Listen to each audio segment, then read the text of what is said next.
CM చంద్రబాబుకు big relief దక్కింది. YCP హయాంలో నమోదైనటువంటి కేసు క్లోజ్ అయింది.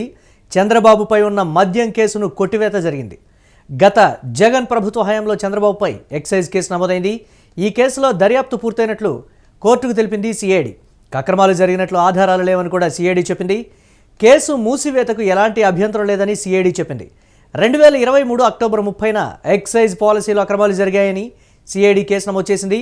సీఎంగా ఉన్న సమయంలో మద్యం కంపెనీలకు అక్రమంగా అనుమతులు ఇచ్చారనేటువంటి ఆరోపణల నేపథ్యంలో ఈ కేసు నమోదైంది. దీనిపై మరిన్ని అప్డేట్స్ మా కరెస్పాండెంట్ కిరణ్ అందిస్తారు. కిరణ్, చంద్రబాబుకు ఒక రకమైనటువంటి బిగ్ రిలీఫ్ అన్నట్లే చెప్పాలి. ఈ కేసుకు సంబంధించి సిఐడి కూడా కంప్లీట్గా క్లీన్ చిట్ ఇచ్చినటువంటి పరిస్థితి ఉంది. ఎలా చూడాలి? మురళి, చంద్రబాబుపై గత ప్రభుత్వ హయాంలో పెట్టిన లిక్కర్ అక్రమాల కేసు కోర్టు క్లోజ్ చేసింది. కేసు దర్యాప్తు పూర్తయినట్టు సిఐడి తెలపడం కూడా జరిగింది. ఏదైతే సీఎం చంద్రబాబు నాయుడుకు ఏదైతే గత ప్రభుత్వంలో పెట్టిన కేసులో వరుసగా ఊరట లభిస్తుంది. ఎందుకంటే ఆయన సీఎం గా ఉన్నారు, ఆయన పరిధిలోనే సిఐడి పనిచేస్తుంది. సిఐడి పనిచేస్తున్న సమయంలో ఏదైతే సీఎం చంద్రబాబు నాయుడు పైన కేసు క్లోజ్ చేయడం కూడా ప్రతిపక్ష వైసీపీ కానీ ప్రజా సంఘాల నుంచి తీవ్ర విమర్శలు కూడా ఎదురవుతున్నాయి. ఎందుకంటే అధికారంలో ఉన్నప్పుడు అధికార పార్టీకి అనుకూలంగా సిఐడి పనిచేస్తుందంటూ ఇప్పటికే విమర్శలు ఉన్నాయి. అయితే ఆయనకు ఒక బిగ్ రిలీఫ్ లభించింది అనుకోవాలి. ఎందుకంటే జగన్ హయాంలో చంద్రబాబు పెట్టిన ఈ కేసు కోర్టు కొట్టేయడం జరిగింది.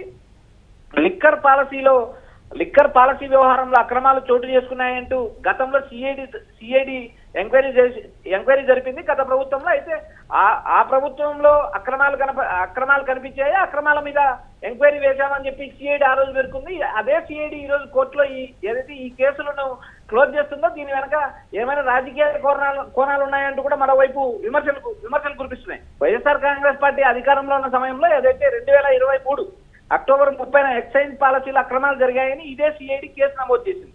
అయితే 2014-19 మధ్య ఏదైతే లిక్కర్ పాలసీలో అక్రమాలు, ఏదైతే మద్యం తయారు చేసే కంపెనీలకు అర్హత లేకపోయినా లైసెన్సులు ఇవ్వడం, కొంతమంది సప్లయర్లకు ప్రయోజనాలు కల్పించారని కేసులు నమోదు చేశారు. సీఎంగా ఉన్న సమయంలో ఏదైతే చంద్రబాబు సీఎంగా ఉన్న సమయంలో మద్యం తయారీ కంపెనీల అనుమతి విషయంలో చంద్రబాబు అక్రమాలకు పాల్పడ్డారని గత జగన్ ప్రభుత్వంలో సిఐడి ఆరోపించడం జరిగింది. అయితే నేడు ఏదైతే ఆయన పైన పెట్టిన పీసీ యాక్ట్ తో పాటు పలు సెక్షన్ల కింద కేసు నమోదు చేసింది. కొన్ని మద్యం సంస్థలకు ప్రయోజనం చేకూరేలా చంద్రబాబు వ్యవహరించారని సిఐడి కేసు నమోదు చేసింది. అయితే అదే సిఐడి ఈ రోజు ఆ కేసులో నిజాలు లేవు, కేవలం అది ఆరోపణలు మాత్రమే అంటూ కోర్టుకు తెలియజేయడం, కోర్టు ఆ ఏదైతే కేసును క్లోజ్ చేయడం జరిగింది. అయితే ఈ కేసులో ప్రధానంగా A1 Sudhakar, A2 Kollu Ravindra, A3 Chandrababu పేర్లను సిఐడి నమోదు చేసింది. ఈ రోజు ఏదైతే చంద్రబాబు పైన ఈ కేసు విత్డ్రా చేయడం జరిగింది. 2023లో ఏదైతే 2019లో అధికారంలో వచ్చినప్పటి నుంచి 2023లో 2 బేవరేజీలు, 3 డిస్టిలరీలను లబ్ధి చేకూర్చేందుకు మద్యం పాలసీ మార్చారంటూ గతంలో ఏదైతే చంద్రబాబు డిస్టిలరీ కంపెనీలకు ఏదైతే అనుమతి ఇచ్చారో ఆ అనుమతులపైన కేసు నమోదు చేయడం జరిగింది.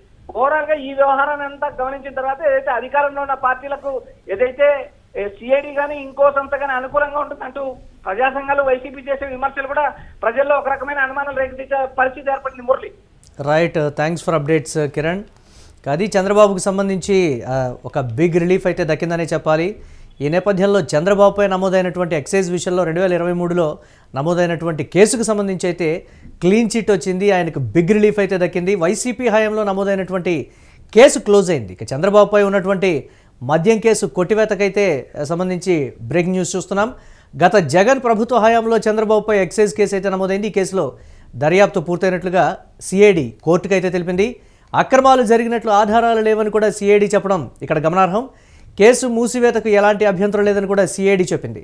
2023 అక్టోబర్ 30న ఎక్సైజ్ పాలసీలో అక్రమాలు జరిగాయని సిఐడి కేసు నమోదు చేసింది. సీఎంగా ఉన్న సమయంలో మద్యం కంపెనీలకు అక్రమంగా అనుమతులు ఇచ్చారనేటువంటి ఆరోపణల నేపథ్యంలో ఈ కేసు నమోదైంది.